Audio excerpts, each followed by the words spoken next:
Boys and girls, this is the Undisputed Era. Adam Cole, Kyle O'Reilly. Hello, Steve. Hello, Larson. It's me, Dexter Lumis, NXT Superstar. So here's my shout out to the Going In Raw podcast. Clever name.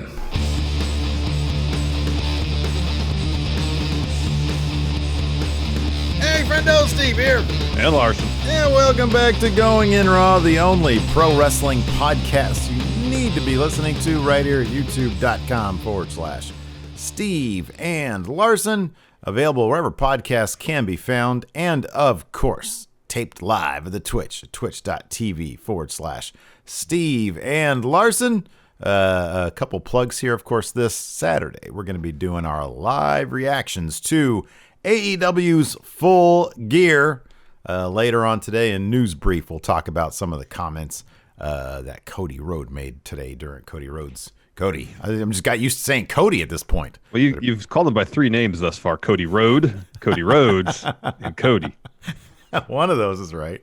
Well, depending on the endeavor, two of them could be right. That's right. So we'll bring you some more information about that, some like last minute stuff. I think Tony Khan had some interesting comments about some stuff as well.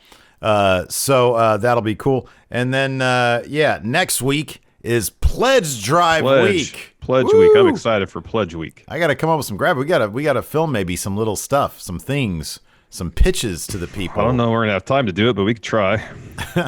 We didn't really think this one through, did we? Pledge Week, we're going to offer up our offerings that we give to the Friendo Club TV members, which is the bonus episodes, the Steve notes, access to asking us questions on the recaps, all free gratis in hopes that you'll shell out some money to keep it going, but we'll see how that works out. Anyways, that should be a lot of fun. Yeah, it should be a lot of fun. Fun. NXT last night, it was all right because coming off the high of Halloween Havoc, which was a really fun show, this just kind of seemed back to a return to business as usual. And when it comes to NXT, that usually means you're getting some good matches. They've loosened up with the creative a little bit, so stuff can get a little goofier. It just doesn't really feel like they have a pay-per-view coming up in a month because apart from a women's title match, basically nothing is set up. And a part of that might be because they don't know when Finn is coming back. They don't know what their main event's going to be. When's the next pay-per-view? December 4th. Oh, man. They better get a move on with that, huh? That's what I'm talking about. You expect storylines to really start coming together. It kind of feels like right now we're the beginning stages, genesis of storyline. Mm-hmm. I guess it's possible we can get like a War Games match between Undisputed Era and I guess they're called Kings of NXT, this Pat McAfee faction. Io just called out Rhea Ripley for a title match, so I'm assuming that's going to happen the next takeover. Apart from that, I don't know. Maybe Candice and Shotzi. I don't know. Yeah. So I don't disagree that. I mean, I don't know why. Yeah, there's a lot up in the air with NXT. It's clear there's a lot up in the air. I imagine Ember Moon versus Dakota Kai is going to probably end up a takeover because this isn't just going to be how it's left. I wouldn't imagine. Mm-hmm. I mean, Ember Moon's definitely going to win over Dakota Kai. Oh, yeah. The Cameron Grimes stuff was funny, but I'm not really sure. I mean, that's probably just going to go back around to Cameron Grimes versus Dexter Lumis in a real match. Let me ask you something. That referee that scared him, was he in zombie getup last week? Pretty sure he was the zombie. All right. Yeah, he was the referee zombie. It's funny, too, because when you look at WWE's website and look at their photo gallery, the photos are like, I think they staged the photos separate from the filming because they're very stagey. Like there's the bit where the zombie turned around. There's like a shot that I didn't remember that was not staged that way in the thing. And it's like him next to the zombies. The pictures are actually really, really fun to look at on their gallery. Usually it's just like whatever, like they don't, it's just such a secondary thing, an afterthought, but the pictures are actually pretty clever in the gallery that last week with the Halloween Havoc, the Loomis stuff. The pictures made the match at the Loomis house a lot more interesting than the actual thing was. Dude, I mean, the biggest thing they shot while they were going, I don't know. Anyways, continue. The biggest thing, I mean, was the Pat McAfee group, and I guess depending on how you felt about that stuff, would debate. You know, what Pat McAfee reminded me of last night, and probably not in a good way. Shane McMahon. He reminded me so much of Shane McMahon. He just goes out there, he talks a lot, and Pat McAfee's a pretty good talker. Yeah. Shane McMahon's a pretty good talker. He can be. Yeah. He can be. Sometimes he sounds. I know that there was that streak where he was just sounding really, really congested. But when Shane McMahon has like a point to make, he can make it pretty effectively. Pat McAfee, I guess he had a point to make last night. It just felt a bit long. I don't know. It doesn't. To me, it doesn't scream like A-level story, even though clearly that's going to be the War Games thing, and that's what this is going to take you to. Yeah, you think so. What's that? I said, yeah, you would think so. Mm-hmm. But yeah, I don't know. Yeah, I feel like you're right. Like they're setting things up for the next takeover. So anyways, it started with Ember Moon versus Dakota Kai. This is a cool match. Basically, it was Dakota Kai going after Ember's shoulder after she was able to get her like in sort of a draping armbar thing in the corner and targeting that. And Ember had to basically fight the rest of the match with a single arm. Here's your audio here. Excuse me. Our first commercial cliffhanger, maybe the only one that I made a note of just because it was so obvious, was Ember Moon doing a suicide dive, that like a really great one that hit, and then another one that totally missed. That hit nothing but floor. Yeah, exactly. So they did this thing where they're trading blows in the middle of the ring. They're both on their knees. They're doing that thing. I always like when they do that.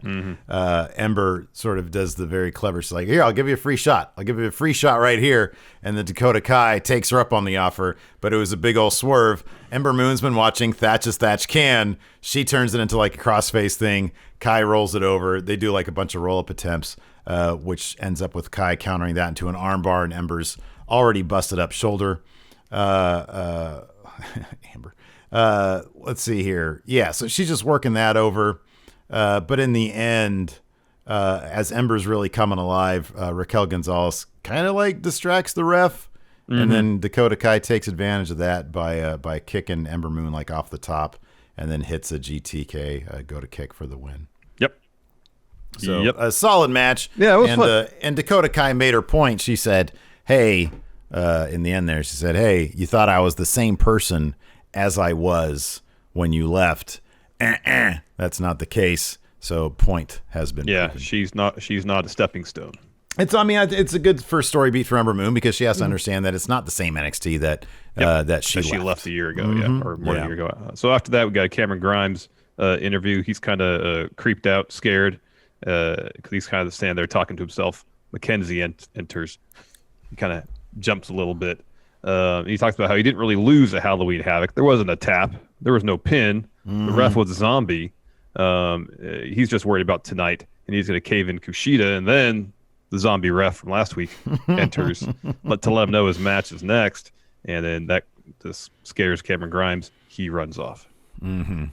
So after that, we had a Shotzi Blackheart interview where she says, she had mentioned this in a promo, I think like in social media early this week, that Regal, as a thanks for her doing such a bang-up job hosting Halloween Havoc, let her choose her opponent. She says, hey, you know what? This is somebody that I've always wanted to face off. I have a lot of respect for, somebody that I've never faced off against before. Toni Storm, welcome to the Ball Pit. So we're going to get that later on in the night. Friendly competition between these two. Yes. Or so we thought. After that, though, we got Cameron Grimes versus KUSHIDA. Yeah, the fun match as well. KUSHIDA following his usual playbook, going after Cameron Grimes' arm. So we got like a series of almost cartoonish ref bumps at the end where KUSHIDA's going for a German suplex. Grimes blocks it. Kind of rams KUSHIDA into the ref. We get a ref bump, and we get another ref bump after that. So KUSHIDA locks into hoverboard lock, Grimes tap. However, ref still out. So KUSHIDA sticks his head kind of out the ring, starts yelling at the ref to stir him a bit. That allows Cameron Grimes to hit like that shooting star press, slam, Spanish fly type thing. Covers, no ref still. And then the ref that was backstage earlier to let the dude who let Grimes know his match was on comes running out. and Grimes is freaked out, runs right into a hoverboard lock. Not only does he tap, so he's selling the move. He looks up, and the rest right in his face. He's like, "Yeah, I give up." Mm-hmm. Yeah, taps out. Yeah, I thought that was good stuff. And Vic Joseph has, I don't know if he had never seen the weird thing that we always talk about that Cameron Grimes does, but he just straight up called it a Spanish fly. He said, "Oh, I think that was a Spanish fly." Yeah. It's good enough for me, Vic Joseph, even though Yeah. like they have like different names for it every single week. Yeah, I know. After that, we had a Toni Storm video package. Talks about wrestling Shotzi. Says she says she respects Shotzi. However, Shotzi chose the wrong woman. She's a new Toni Storm, and she's gonna use Shotzi as a stepping stone on her way to the top. All this talk of stepping stones in NXT of late. It's a new Toni Storm as well. Yes, she's new. Yeah, it's not the old Toni Storm. Thing is, she's new. The thing is, she's new. After that, we had an Io Shirai video. She's asking what's next for her, or she's been asked that, and she's answering it now. She said, "There's one challenge I must face to show that this is my NXT, because of course, Larson, it's not enough having gold. It has to be your NXT." And of course, that is Rhea Ripley. So that's the match she wants coming up. After that, we had Drake Maverick and Killian Dain versus Everrise. I love these 10th guys. time. Yeah, they're great though. To kick things off. So like Drake was still doing the silly dance stuff, and Dain was kind of over it. But at least when they got in the ring, they had a little bit of cool tandem offense. Although that sort of quickly devolved into Dain just using Drake as a weapon, slamming him into their things. chemistry. Yeah, but they did like a tandem thing, and like they even like Vic like sort of popped this. Oh, look at that! They've got some moves together, and then all of a sudden Dain was like, "Yeah, I'm just gonna pick you up and throw you on a guy again." Well, then once Drake's in there for more than like a minute, he gets overwhelmed by Everrise. Mm-hmm. He tries to make a bit of a comeback, and he has the opportunity to get the tag to Dain, the fresh man. Doesn't do it. Instead, he goes down the ring to go after Chase Parker, take the fight to him, brings him back in the ring. Guess what? Tables are turned. Everrise has the advantage again. Then we get a picture-in-picture. We get Pat McAfee and his crew arriving at the CWC. They enter, come to the ring. They beat up everybody while Pat McAfee's holding one of the production cameras. He kind of does like a selfie thing with the camera before commercial. Come back. They're all in the ring, all with mics. McAfee declares they're the greatest four-man group in the history of the business. They run NXT now, and they're different because they're not a bunch of scumbags. They're men of class. That did sort of make me laugh, was Pat McAfee's reliance on the word scumbag. That was kind of funny. He says they're men of class. They're professionals. They're going to pay tribute to the Undisputed Era. They're going to hang their banner in the rafters to commemorate their run in NXT. But first, he walks us through a trip down memory lane as he narrates the Undisputed Era's history when it comes to the moment where Undisputed Era expanded their ranks at the expense of Peter Dunne. Pete Dunne talked about it, said, you got to trust the right people in this business. I learned that day, and last week I taught that lesson to Kyle O'Reilly. Oni and Danny Burch talk about how they've been in their business forever, yet they get no respect. Now they're tag champs. Mm-hmm. McAfee says Undisputed Era never reached that level again, never reach our level again. They were allowed to do whatever they wanted around here.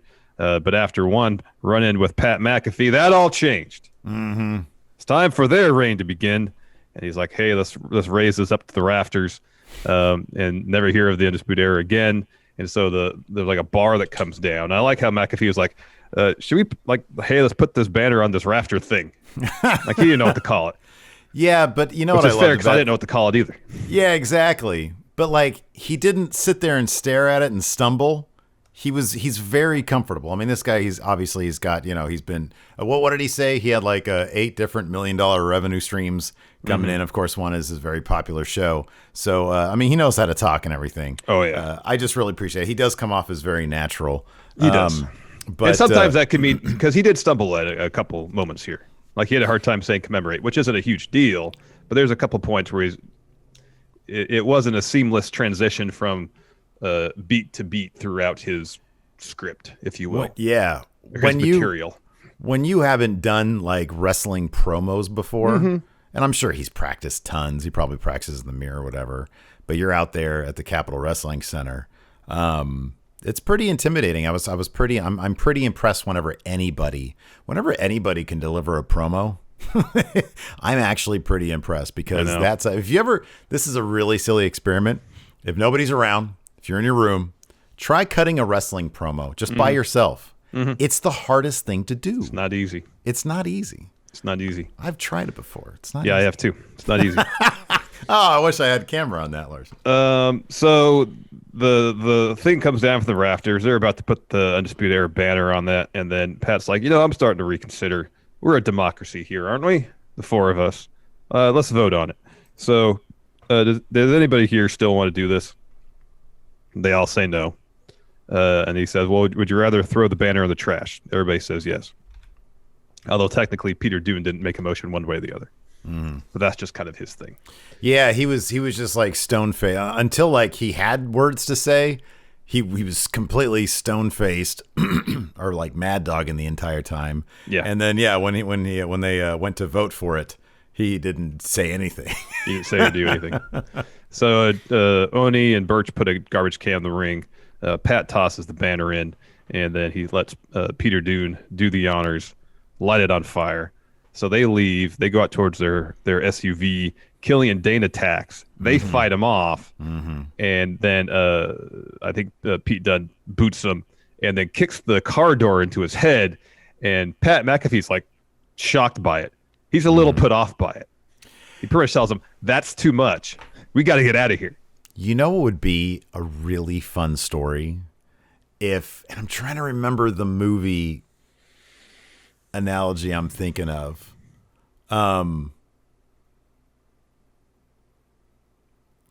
But if Lorcan Birch and Pete Dunne start getting too violent and they start getting kind of drunk with violent power and it starts going, because when I saw that when Pete Dunne smashed Dane's head with the car and McAfee was like, well, that was a bit extreme, but we could talk about that later. If things start getting out of control and he can't get a handle on it, that could be so much fun. And I don't know if they'd ever take that route. Probably not. But that could be so much fun to watch, this Weasley guy who's throwing his money around to try to get back at Adam Cole for disrespecting him. Yeah. And then it sort of gets out of hand and he's like, this is not what I signed up for. Yeah. Also, a guy who's coming in here thinks he understands the wrestling world and turns out he doesn't at all. Yeah. Yeah. He's not ready for the level of violence necessary to really do what he wants to do. After that, we had a John Gargano promo. This was kind of funny. Yeah, it was. Says there are being rumors spread around that he doesn't like Wheels. I actually love Wheels. Only thing he loves more than Wheels is making history. First Triple Crown champion, first two-time North American champion. Gets a call from somebody, it's the Scream person in the Scream costume. And he's like, why are you calling me? You're sitting right next to me. And they're sitting there playing the game of life, the board game. And Johnny goes on to say, everybody says the one blemish on my legacy is I can't defend a title. Because every time he's won a belt, he's lost it in the first defense. He says, I'm going to change that next week when I defend the title against a worthy opponent. Probably going to be Scream person. And then Johnny or Scream person spins the wheel. Is crap. He spins. He wins. And starts singing a song. Wheels love Johnny. Johnny wins. Yeah, I was. It was so hokey and stupid comedy having Scream next to him when he called, but I didn't really care because I thought the whole thing was pretty funny. Johnny, it was pretty funny. John is like one of my favorite. He's one of my favorite characters right now, just to watch. I mean, there's a bit with him after Halloween Havoc that was on like the .com or the YouTube or whatever, and it was John and Candace. And obviously she was, pretty down about the wheel, and he was all up on the wheel. And it was like a good 5-minute interview with them. And it was hilarious. It was like, and it was just them improving. And he's like pretty happy with the way things turned out. And she was obviously pretty devastated. And he had a really hard time sympathizing with her. I love Johnny's great. John's great. John. Anyways, after that, we had Toni Storm versus Shotzi Blackheart. Toni Storm comes to the ring, and then Shotzi, not with her tank. She comes running down. Has like a whole head of steam. She started yelling at Toni for something. And then Vic Joseph sort of clues us in. He's like, maybe it has to do with her tank because she didn't have her tank with her. Yeah. So early on, Shotzi sort of botches a springboard something. Commentary covers it up really well because really the story of the match was like Shotzi's like super emotional about things. Yeah. She thought this was going to be just a friendly, and you know she's thinking that Toni or somebody stole her tank. Yeah, well, she's thinking Toni did it. Yeah, I mean, based on what commentary said. yeah. But regardless, the tank is gone. Tank and is so missing, she's like, yes. yeah, and so she's like pretty emotional about this. Yeah. And so every time she tries to stage an offense, Tony's able to get the counter and handle Shotzi pretty easily. Yeah, that's till their Shotzi hits like a DDT, kind of like a springboard off the ropes on the apron on Toni, and so the ref's counting. Shotzi gets back in the ring, but doesn't roll back out to break the count. She just rolls in the ring at like 7 or 8, and the ref stops counting for no reason. Okay, so I had to look this up because I saw on Twitter that Sean Ross Sapp had mentioned something about it. And I was like, okay, I'm going to keep an eye on this. So I found on, so the rule is, and here's the thing, there's actually a pretty easy explanation for this. Because, and it has to do simply with the fact that as soon as Shotzi got back in, like, Candace showed up on the Tron. Candace showed up on the Tron, and the ref was looking at that. He wasn't paying attention to like the match itself. He started looking at that. So that could be the explanation. But because this is so much fun, let's talk about the rule here, Larson. So when you get back in and come back out immediately, it restarts the count. That's how it's been. That's the established rule. Yes. But if you get in and stay in, you're accepting the count out win at that point, or that's what your aim is. We've seen that countless times. Yeah, countless times. You hit a move on the outside, you roll back in the ring, ref count it. Yeah, somebody got, because count. I looked this up on Reddit. I was like, okay, what is the damn rule? And somebody had mentioned there was like a Ryback-Rusev match where somebody got the win. I think Ryback got the win on Rusev or vice versa by rolling back in at like 9 and then allowing the count to just, so it's not just, so like when you see that, somebody just roll in and roll out really quick, it restarts the count. That's the idea, yeah. Does that, like logically, does that make sense? What, rolling in and rolling back out? For that rule to do that? No, I don't think it does because because the 10 counts are kind of independent per competitor in my mindset, you know, because if they're both out there, the ref counts to 10. If one rolls back in, he's still counting to 10, the one person that's still out there. You get in the ring and roll out, that shouldn't interrupt the 10 count, the person that's still outside the ring. But doesn't that sort of lead to the problem? And maybe this is why that's the rule. If you roll in at, let's say, 6. Yeah. Okay. You wait 2 seconds till he's at 8. You roll back out. Then what's the ref supposed to do? Make 2 independent counts in his head? Or no, I guess at that point, you're just at 8, 9, 10. The guy who gets 10-10 for you keep on going with the count. Okay. Yes. Yeah. Yeah. I feel you. I mean, that's generally just how it's treated.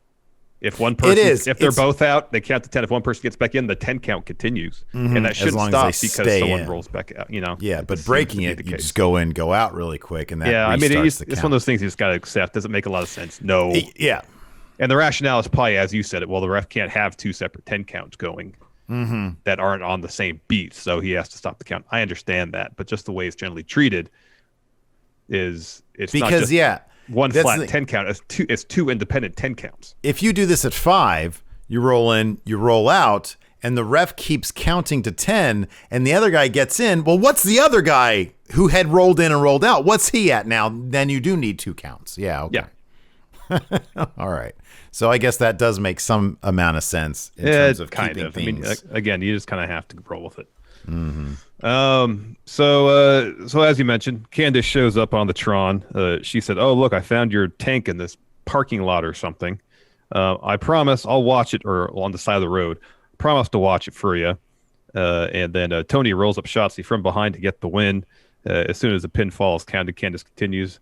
And it's like literally been 10 seconds. He's like, "I don't know how much longer I can watch your tank here." And then a Hummer rolls up, and she just gets into it. So whoever was driving it mean, we see later who was driving it, but before the reveal of Scream character in the back seat, I'm like, she opens the door and gets in. I'm like, is this like some sort of remote controlled Hummer? Yeah. You know? Yeah. Whoever was driving it just slipped in the back seat real quick, or maybe Yeah. slid over to the passenger seat, kind of ducked down so you didn't see him. Mm-hmm. Anyways, she gets in. She kind of runs over the tank, kind of just pushes it along for a good, I don't know, eighth of a mile, and then it finally kind of runs over it. Well, the attempt was there, but that damn SUV is so huge. That was a Hummer, right? Yeah. It was so huge. Yeah. Like maneuvering to get the tire over it, perhaps, and then where the camera was, who knows? I don't know if they anticipated it just driving for like 100 yards while it's just sitting there.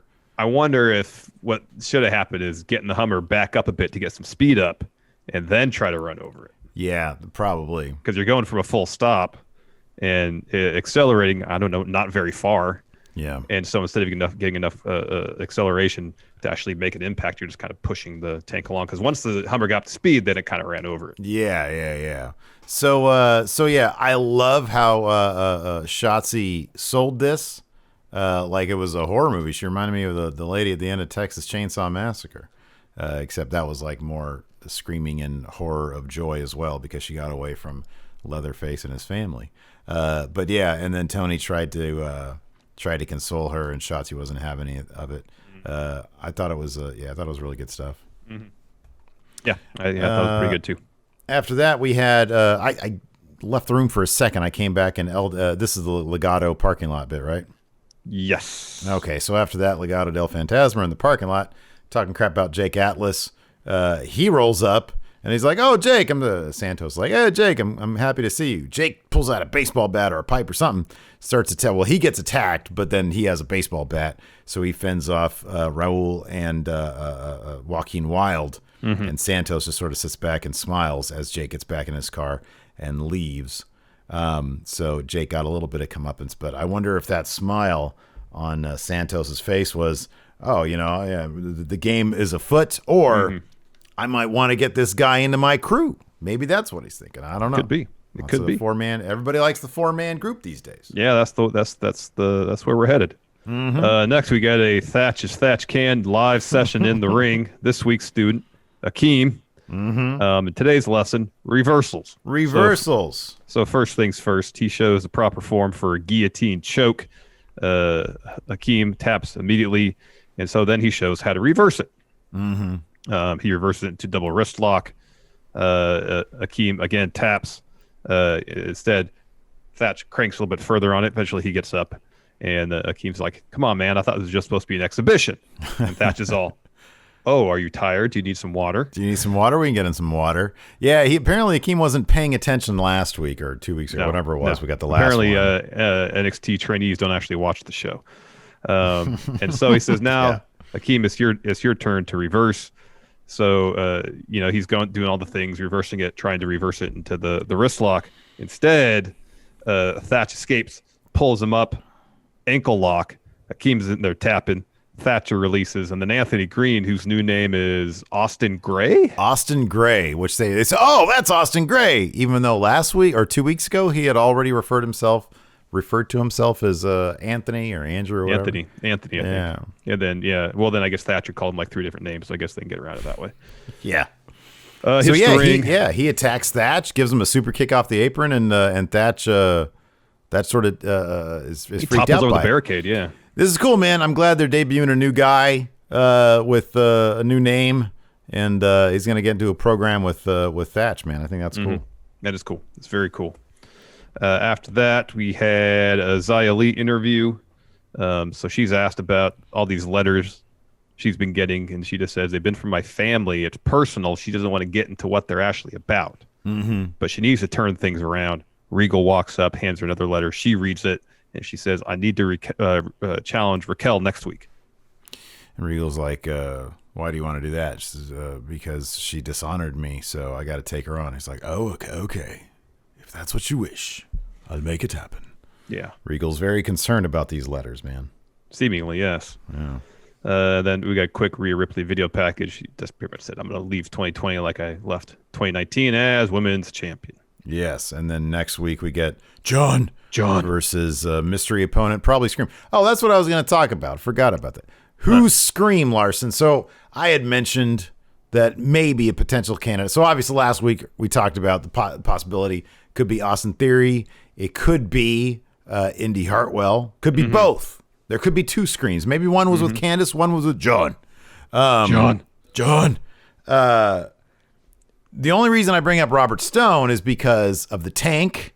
Like, you know, he could have something to do because of the tank, because he hates Tank. Yeah. And on top of that, here's the thing.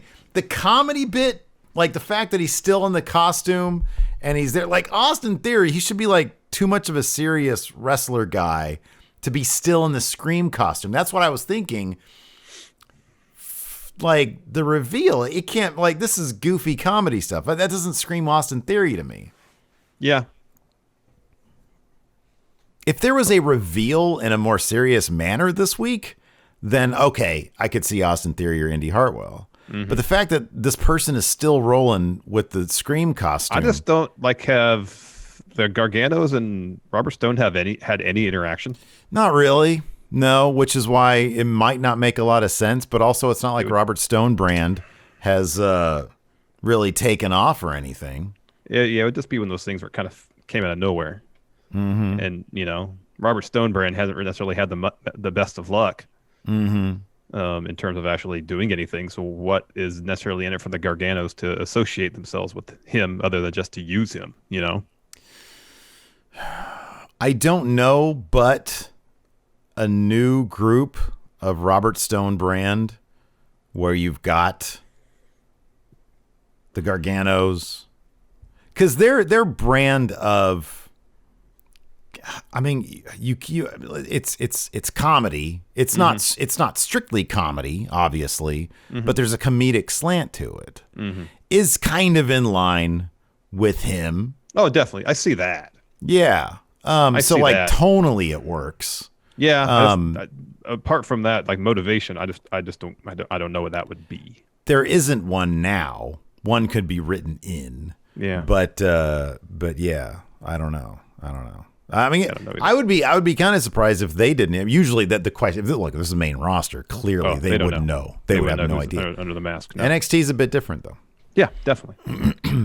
Definitely. So anyways, after that, yeah, we had Velveteen Dream versus Tommaso Ciampa. This match was not competitive at all. This was my note for this match. This match is like when we played against real 2K YouTubers at the pre-release stuff we used to go to, and we chose Velveteen Dream. It also felt kind of like it would have been, it had kind of a main roster quality to it. Like both these guys were just doing a WWE style match. Like it could have been a decent second hour of Raw match, you know, like when Raw would have bangers every once in a while. It's an okay match, but there was like zero drama to it whatsoever. And part of that is just the outcome was never really in doubt because Ciampa dominated from basically bell to bell. And let's say Dream didn't get some offense in. He did. It was like a 12, 13-minute match. But, you know, like any offense Dream got in was just in small spurts. Yeah. You know? And once again, it looked like he wrestled in whatever he showed up in. And he was really overselling too. Yeah, he was. Yeah. I mean, I was kind of surprised. I mean, I guess maybe they just understand that he has been such a pretty big name in NXT that his name value in the main event against a Ciampa, which 2 years ago could have main evented a takeover. Yeah. That probably did at some point, didn't it? Ciampa versus Dream? That match had to have happened at a takeover. It might have, yeah. It might have. So yeah, I mean, but yeah, clearly, at this point right now, there are zero plans for the Velveteen Dream. Yeah, and it doesn't really seem to be much in the way of plans for Tommaso Ciampa. So it was Takeover. It was one of the Takeovers they had a match, yeah. All right, so Heel Ray in chat here says it did. Alex C says it was a co-main event on War Games. Okay. Yeah, War Games. That's what I was makes trying sense. to find the actual. But the takeover, difference but yes. between the two of them in terms of them not having anything for Ciampa is that they're keeping him so strong just, I guess, to figure out whatever they are going to do with him. I guess so. Which I don't know. I just hope it's not going to be John. John. He's under Scream costume. Oh, Ciampa? Yeah, there you go. So, there you go. There's our NXT recap for you. Yeah. It ended with this was great. Dream brings a chair in, and Ciampa then completely humiliates him with a Widow's Bell and Fairy Tale ending like immediately. Well, it's running knee out because Dream puts the chair in, rest distracted. Dream goes up top, goes for like a double axe handle with the cast. Ciampa knees him, like rolls him up, but as he rolls him up, he kind of swings him onto the rope, Willow's Bell, and then Fairy Tale ending. Yeah, it was not competitive. White Brownie here says Dream getting that losing big matches on the way out the door. I don't know what his his contract status is like. I don't know if they plan on sending him to main roster. I don't know what the deal is with it, but if they're planning on sending him to main roster, they're burying him on the way out. Because, man, he can't. It was, N-Man here in chat says the roll-up / Widow's Bell setup was pretty cool because he did like a roll-up. It was like he cool. Rolled through for the situation. I mean, it was cool. Another way of looking into it is given everything that surrounding the Dream outside of NXT. Yep. And even on television, people questioning his maturity. Yeah. Maybe this is a means to say to him, you need to grow up a bit. That could be. This could be, I mean, look, the Triple H and Shawn Michaels are the guys in charge. Maybe Triple H sees some value in his post Madison Square Garden curtain call burial and is giving that to Velveteen Dream. I don't know. I don't know. Anyways, I do know that we have some questions to answer. Got some over here on the Patreon. Have some on Twitch. Call me Aurelius. This was funny. He says, Grimes had my favorite quote. Whatever happened last week was weeks ago. Said that during his interview. That was funny. He's really great. He is really great. I mean, even when he says, what's next for Cameron Grimes? I'm going straight to the moon. And he's all looking out. I'm not scared. And he's just looking around. He's great. Yeah. Let's see here. Nope, that's Steve Notes. Sorry, I don't have my question thread up. My bad. All right, I'm just trying to do something. Says Dream can honestly take a break because he's been dead in the water since his return. Since he came back from his back injury. Yep. That is true. It's just like there's no momentum behind him whatsoever. Let's see here. Wolfpack for Life says, any chance WWE is going to make their own streaming service like they did with the network? Oh, like Twitch or something like that? I am assuming he means like Twitch. So that's been one of the things about all the wrestlers having their Twitches or suspending their Twitches or WWE is that the idea is absorbed into WWE. Yes. Yeah. The idea is WWE is going to like reboot their own Twitch channel, which they currently have. But they're going to do something more ambitious with it, perhaps. And they feel like that will get in the way of it, apparently, which sounds pretty ridiculous. It does. Probably they want to utilize the talents who already stream on their own channel as opposed to letting them do their own thing. Hey, that topic might be a cool one to broach with the interview we have on Friday. Tomorrow. Get some thoughts about that. Anyways, let's see here. James Fletcher asks, when I say NXT, which wrestlers, one male, one female, do you think of? Asuka. This is like a Family Feud question. I know. Asuka. Survey says? Asuka. Asuka's number one answer. And there's a lot. For me, it's Asuka and Finn. The first man that popped in my head was Kevin Owens. Not that so much he's as synonymous with NXT as maybe others, but I think he is the one they tried to use to put NXT on the map more than anybody else, except for maybe Adam Cole, because Adam Cole beat Daniel Bryan on SmackDown. But then again, Kevin Owens as NXT champion beat John Cena. It's either for me. It's either Asuka. It's Asuka, and either Finn or Shinsuke. Because Shinsuke was hot shit. Yeah, man. I don't think I've ever seen anybody as over as when we were in Brooklyn. Yeah. Yeah. when he won the title for the first time. I agree. That was crazy. Rich says he doesn't believe Ember Moon's new entrance music suits her. What's your opinion on that? I actually like it. I don't think it's as good. It's not as catchy as her first one, but it is distinct. It's got lyrics. I like it. I think it's fine. I think it's good. It's not bad, but yeah, it pales in comparison to her previous one. Her previous theme was really good. It was really good, but this is obviously like her whole theme is this is a new Ember Moon. Yeah, no, I between that and how they're seemingly trying to get away from the CFO $ themes. I get it, and compared to some other new themes we've heard, it's not bad. It's just not as good as the other one. Well, the thing is, though, the other one was so good. It was up there with like some of the best themes that NXT had pumped out. So, yeah, I feel you. Gareth, what professional wrestler utilized the arm cast the best? Cowboy Bob Orton, Adam Cole Bebe, Velveteen Dream, or Gareth's personal favorite, Owen Hart? Isn't that literally the entirety of Orton's career? Was a good portion of it, yeah, was the cast. Yeah. Shane Douglas had a cast on for days and days too. It's true. I think Bob Orton probably got the most out of it. I would say it's Orton in terms of mileage. Mm-hmm. Yeah, I agree. Dangam Q says Pat McAfee is a big fan of Arby's. They sponsored his show today. It's Arby's Day. Oh man, I want to get some of that Arby's money. Yeah, man. Let's see here. Theo, third anarchist with the sub, also says, "Hey, friendos, when Dexter gets eventually called up to Maine, do you see him potentially joining with Bray Wyatt?" No. I sort of had suggested that on one of our recaps, so it's probably not going to happen. But I don't know. Dexter Lumis is such an interesting case because, dude, I don't know how you get past a certain ceiling with him. I know. He doesn't talk.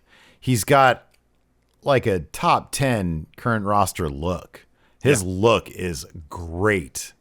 He looks terrifying, but he doesn't talk. No. And he doesn't really have much depth to his character. He's just, Loomis. He's looming, That's what he does. He looms. Now, it'd be great if they were, because, they call him the tortured artist. I mean, he's a serial killer. That's what it is. Well, okay, he's serial killer, but then here's the thing. The artist part of it is caricatures. Yeah. Which is I know. Nothing against caricature artists. I couldn't do caricatures. His characters are really, I literally bought one from the guy. It's back there. It's amazing. Yeah, it's really good. But when I think tortured artist, well, okay, here we go. Another one. You think Family Feud. You think tortured artist, what do you think of? Like Vincent Van Gogh. The ear guy, exactly. He chopped off his own ear.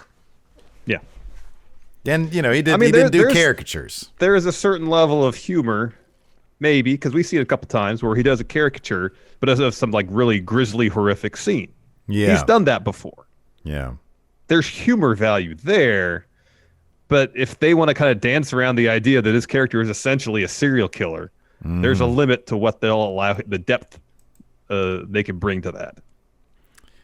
Yeah, I agree. I agree. That's the problem, is that you can't really do a heck of a lot with either he's going to be serial killer and they go all in on that, or they got to back away from it entirely.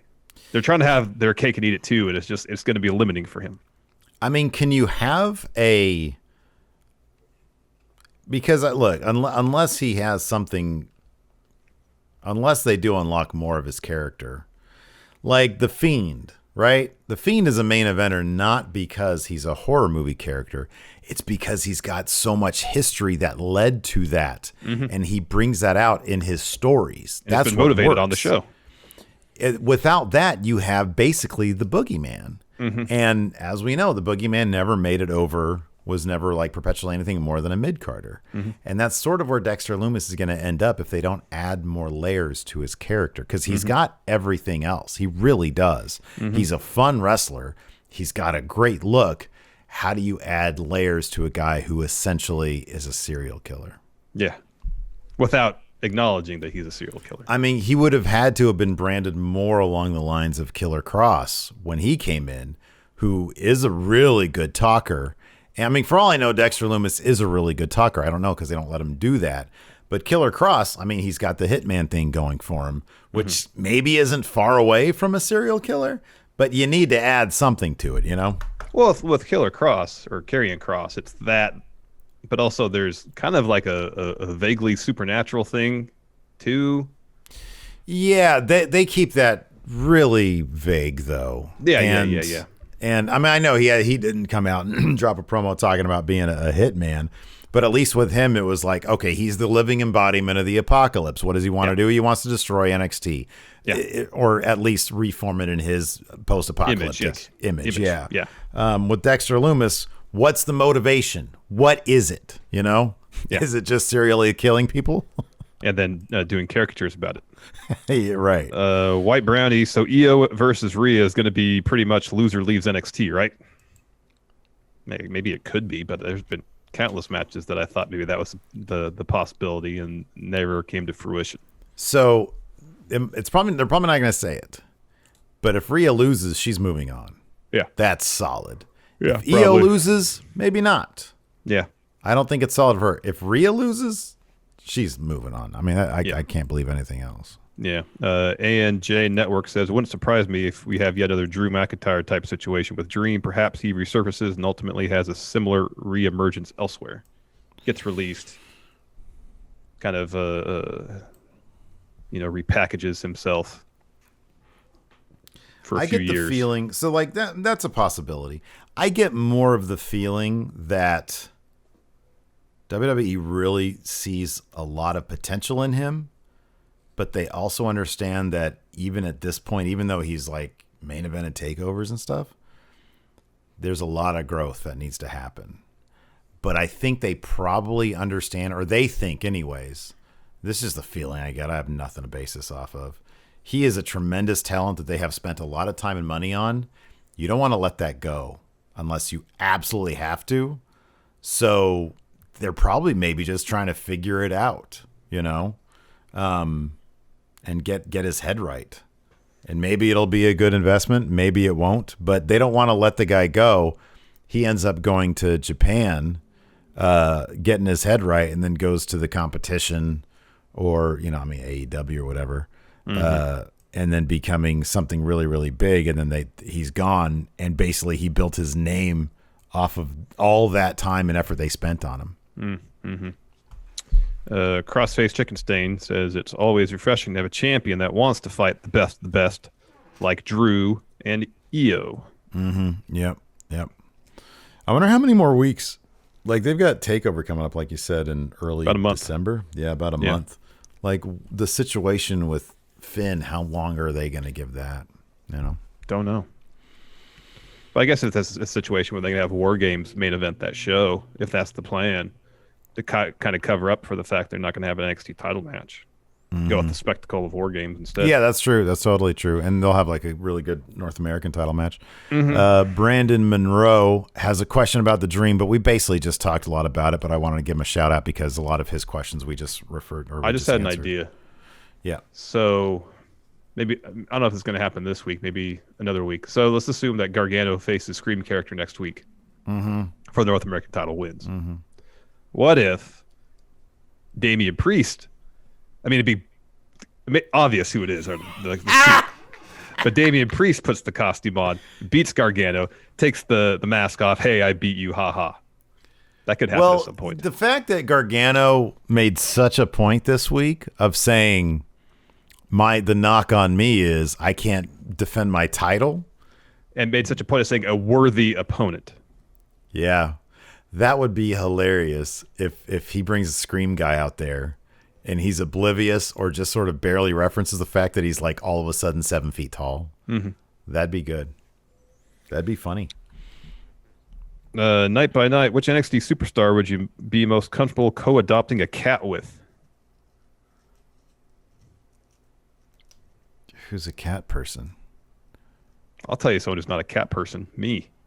Oh, wow. I could be adopting a cat. I'm not huge on cats. Wow. Poor cats.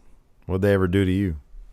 Just don't like cats. You've only ever had troubles with dogs. One tried to take your eye out. The other one tackled you in your own neighborhood a couple of years ago. It wasn't my dog. It wasn't your. No, I'm saying you've had problems with dogs. Period. So why aren't you? You would think that maybe you transition to becoming a cat guy. No, I don't really care for cats. My wife's allergic to them too. So even if I did like cats, it's a non-starter. I like cats. I just don't have any. And Gypsy would probably tear it up if we had one. I prefer dogs, but I just prefer dogs. Yeah. I'm not anti-cat though. You sound I'm not like saying I'm anti-cat too. I'm not saying nobody should have cats. I just don't want a little anti-cat. I just don't want a cat. Kind of feel like you're anti-cat. I'm not anti-cat. People want to be pro-cat. They can be pro-cat. So you heard Jackson Riker deleted his Twitter. Yeah. Yeah. Sometimes it's not your world, man. Sleazy Mo. Speaking of Jackson Riker, when poor Wesley Blake and Steve Cutler ever make it back to TV, should they continue in the main roster or go back to NXT? Maybe start out on main event. Start out there, see where it goes. Those poor guys. That sucks. I'd feel bad for Wesley Blake. It'd be like, I don't know, like his fourth repackage essentially, because he was in the tag team with Murphy. They were tag champions. Mm-hmm. They broke up, and he had that period. We saw with the house show here in Sacramento. We had like the chillest, like trance music theme, it's like dreamy music. Oh man, it put you to sleep. Yeah. And then Forgotten Sons after that. But then if it's back to the drawing board, that's 4 gimmick changes. Yeah. Yeah. Moses supposes. Go ahead. Real quick. Moses supposes. What do you think will be the payoff for Xia Li's letter storyline? I don't know. They got something set. I mean, probably wins. Probably she'll start winning at some point. One would hope. Yeah. Crossface Chicken Stain, Dexter Loomis tagging with Cameron Grimes could be a good way to add layers and more character. Yeah. I mean, if they go to the approach of, but again, it's more into the comedic aspect of things. They do something like what they were doing with Killian Dain and Drake Maverick, which has worked for Killian Dain, but then again, his gimmick is not serial killer. Yeah. I don't know. I mean, oh wow. Twinewinder and Pipes have the ratings, and Twinewinder says election coverage buried both AEW and NXT. Neither charted in the top 50 in the 18 to 49 demo. AEW was 717,000, NXT 610. Wow. 56th in the demo for AEW? And 68. Usually AEW is in the top 15. I know. Well, we're living in interesting times. Probably not going to be that way next week. Let's see here. Patrick Sparks, the B-Man, who should adopt Big E's 5-count gimmick in NXT? That was a great little bit there. Mm-hmm. I keep on thinking back to Dexter Loomis. Yeah, dude, I don't know. I think that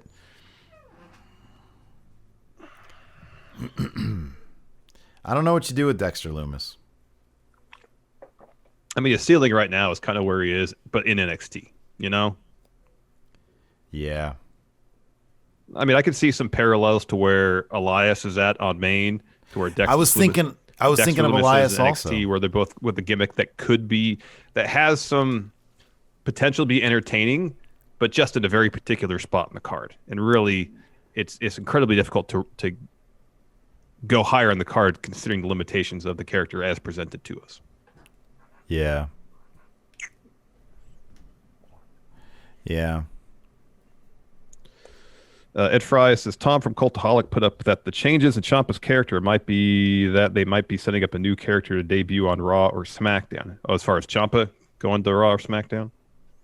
Is that just a speculation? I would. That's based on this question. Yeah, that'd be my supposition.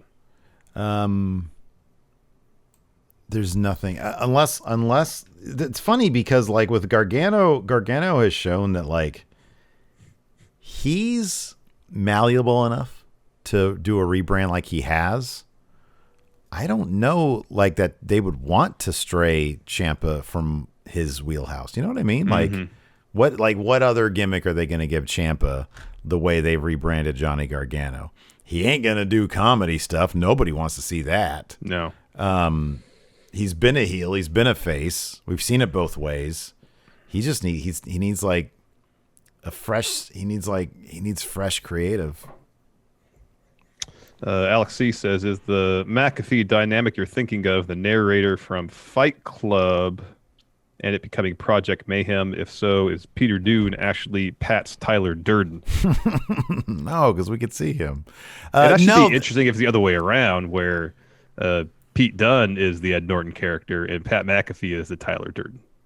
Because Pete Dunne doesn't talk, you know? Yeah. And that's all Pat McAfee does. I really wish. No, this is it. Sorry, I'm going to get this out. Pete Dunne was so devastated by Roderick Strong turning on him and joining Undisputed Era that he projected this other personality that is Pat McAfee that could say, communicate all these things that he is incapable of doing. That's what it is. I like it. That's good. That'd be cool. No, I'm honestly trying to think of. There is a specific movie I'm thinking of where a character, and it's like a secondary storyline to the actual movie, where a character who's like, you know, the cock of the walk gets into it with some nefarious characters, and then he finds himself in too deep. But I don't know what it is. Mm-hmm. Yeah. Anyways. Yeah, that's going to... Oh, here we go. Let's do this one. Dex Guns. Overall, who's the biggest flop in an NXT call-up? He says EC3. So, to me, there's two different sort of philosophies with that question. Who's like the worst NXT call-up, right? So you've got people who, in NXT, accomplished a ton, and comparatively speaking, on main roster, it's been a flop. So, to me, in terms of potential, there is Aleister Black, who is like, man, they could have had this guy be on the level of Brock. I believe that. Shinsuke could have been on the level of Brock. I really do believe that, given how over they were. And to see Aleister Black land where he's at now, to me, is a bigger fall even than Bob Roode, who has had the U.S. title. He's had tag team gold. The one reason I might say still Bob Roode is that everything about what he was upon his debut, especially on the main roster, was such a betrayal of his character in NXT. Yeah. And now it's not uncommon. Like, was Aleister the same Aleister we saw in NXT and main roster? No. Was the essence there? Maybe. You know, He was still a dark, brooding character. Nakamura, basically the same. A lot of the call-ups, Asuka, basically the same. A lot of call-ups, and granted, there's some that aren't. There's some where they get called from NXT and like, this is nothing like what actually worked really well in NXT. And then Bob Roode is one of them, and it was just such the polar opposite of what really worked well for him in NXT. You know, he was such a scheming, strategic, tactical heel, and they bring him up, and he's just boring, generic, smiling babyface. And yeah, you can say, well, he's won titles, he's accomplished something, he's been involved, but in terms of what really worked well in NXT, and in comparison on the main roster, which they just didn't do any of that, it's massively disappointing. Because it seemed like the route was there from what he was doing in NXT to transition to the main roster and carry on from that point. I'm not saying immediate to main event, but with that character involved on main, you could do so much with them, and they just didn't do it. That's a solid point, but let me counter with this. What then would be the bigger tragedy? You carry over a guy like Aleister Black as basically the same person as he was, and you were able to get so much success out of that in NXT. You bring over that same character and completely mess him up. Or in the case of Bob Roode, yeah, it's clear why they did exactly that. He never had a chance in the first place because they brought him in as something so completely different. It's two tragedies, really. It's you bring over a guy, you completely give him a 180, like in terms of who he was and what he did, and he flops. Or you bring over Aleister Black as essentially the same character, but you just treat him with zero respect. To me personally, that's actually a bigger slight Then because Bob Roode he had no, I mean, neither of these guys had say in their creative, evidently, but it's like, okay, well, yeah, he's just the glorious thing to Vince McMahon. That's a terrible, that's awful. But with Aleister Black, man, this guy, Bob Roode was like basically a cup of coffee in NXT. You know, it's not like he did what he set out to do there. He was a really, really good heel who, yeah, I think you could have done, there is nothing so specific about him that you could have done a lot with him just based off of how good he looks, how good of a talker he is, and how good of a wrestler he is. That was a big drop of the ball. Aleister Black had all that mystique. It was like he was like the Undertaker of NXT. And then you bring him in and you give him the Ole treatment where you can't make money off him. And yet he still has he was still the same guy. It's just, man, to me that says that character couldn't hack it on the main roster as opposed to Bob Roode, who is literally a different character when he came over. Yeah. Well, I guess, I could see that argument at the same time. Aleister was at least given a chance with something that worked for him. Like Bob Roode never, for did Aleister really have a chance though? I mean, in terms of they put him in a tag team with Ricochet from the start. That actually was established at NXT. They were put together for the Dusty Classic, which they won. It was like such a thrown together. That was Aleister Black on senioritis.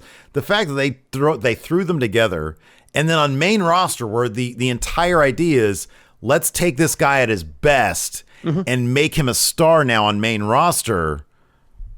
That was such a disservice to then put him in a tag team. Like if on main roster, it's like you have a million more people watching. The larger disservice is sticking him in a room and not having him have matches for months. Oh, I agree. More than putting him in a tag team with Ricochet, because at least he can go out there and show what he can do in the ring, which is put on really good matches. So you're kneecapping him when you put him in a tag team to kick off his main roster career. I mean, that didn't last very long at all. They had that match at Mania, and then first impressions, they broke up. But they put on really good matches. That match at Mania was really good. The day before their tag match at Takeover against War Raiders was awesome. So that I didn't mind so much because there's a lot of people on main roster. He's out there having really good matches with Ricochet, especially a dude who knows how to wrestle. Like the creativity that those two guys can bring to a tag match is off the charts. So that I didn't mind. Is they do that and they disappears into a room and doesn't have a match for months. That's the grosser offense in my mind. Because more than anything, what do you need this guy to do? Go out and kick people's asses. And they stuck him in a room and didn't do that for months. Yeah. That's the problem. And not only do they do that, they're like, a guy like him should be bringing the fight, not, hey, someone come here and challenge me. Yeah. I see what you're saying. Like you could debut him in the tag team and then pivot him to like turn on Ricochet or something like that. You need a turn. Just like, all right, we did this. This is work. Let's go our separate ways. You don't need something as dramatic as a turn. I don't feel like. Why would you debut? Like main roster is a clean slate. 1 million more people, let's say, or 2 million more people are watching. Wait, these guys they're not themed together. They don't look like they really even. They are themed. They just got called from NXT at the same time. That's the theme, man. I think we can agree Aleister Black was a bungling from day one on main roster. Bob Roode, Aleister was. Yeah, they're both bungled on day one. Absolutely. Yeah.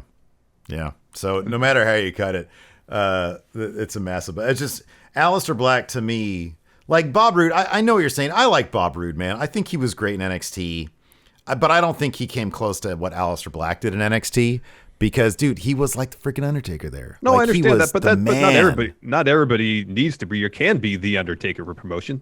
There's roles to fill in the main event scene, And as a heel foil, Bob Roode was so damn good. He was so damn good. Yeah, he was good. He sort of lacked, he came in and said, "I want to sell more tickets."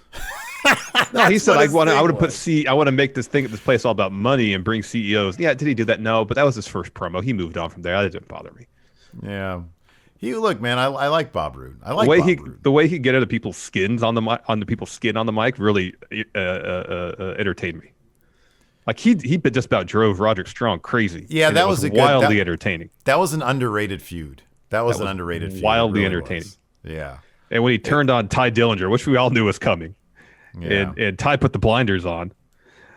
We turned on him. That was wildly entertaining. His first match against Nakamura at TakeOver was outstanding. That was such a good match. All that stuff is very underrated. None of it was iconic. And Aleister Black was iconic in NXT. He really was.